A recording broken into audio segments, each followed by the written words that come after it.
Welcome to I Love to Tell a Story. This is Norman Atkinson for the Molten Borough Historical Society, and today we're going to be talking about Squaw Cove and the missing rock, the missing squaw.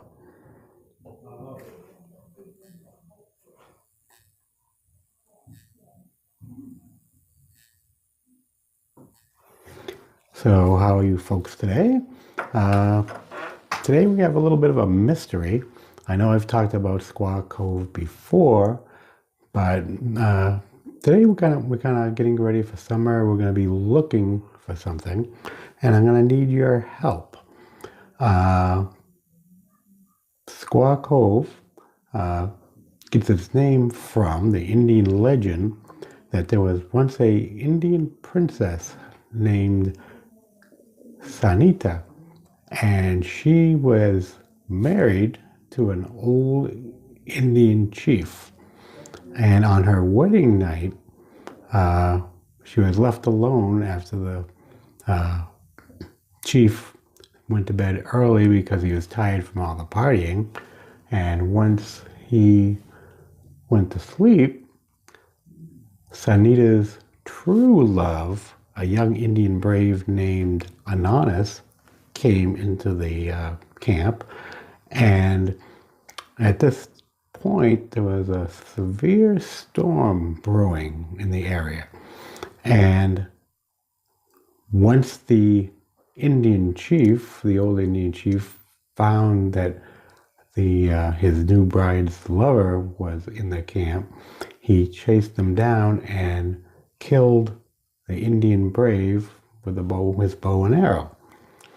In Sanita's sorrow, she ran to the entrance of Squaw Cove on a rock and kind of prayed to the gods that she be struck down by a bolt of lightning. And sure enough, a bolt of lightning came down and turned her into a column of rock. And that rock was there at Squaw Cove for, many, many years at the entrance.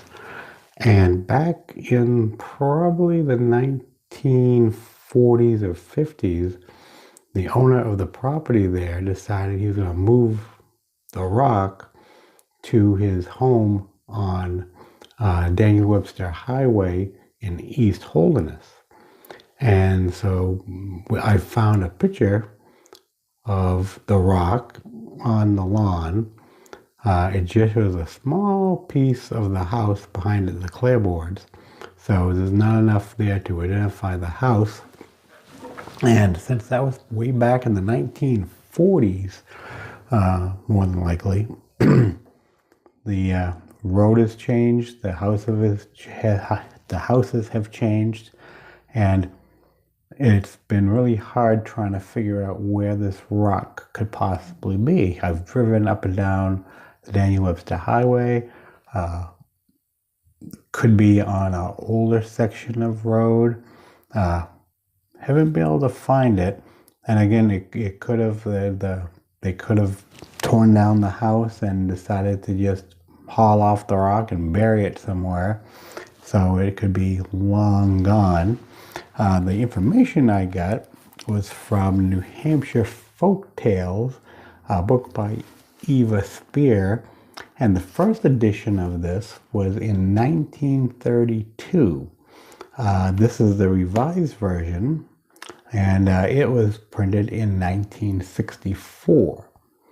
So if the story is true here, that the rock was still available, to be seen in 1964.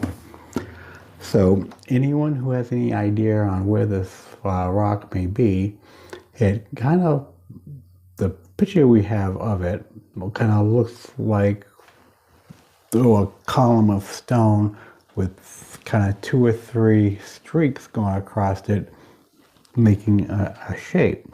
And it's supposed to be the Indian squaw squatting down on the rock by the edge of the lake. Any ideas? Just let me know. either through our Facebook page or at webmaster@moltenboroughhistory.org. And I'd like to thank the library here for letting us use its room here for our podcast. And you folks have a wonderful day, and thank you for watching I Love to Tell a Story.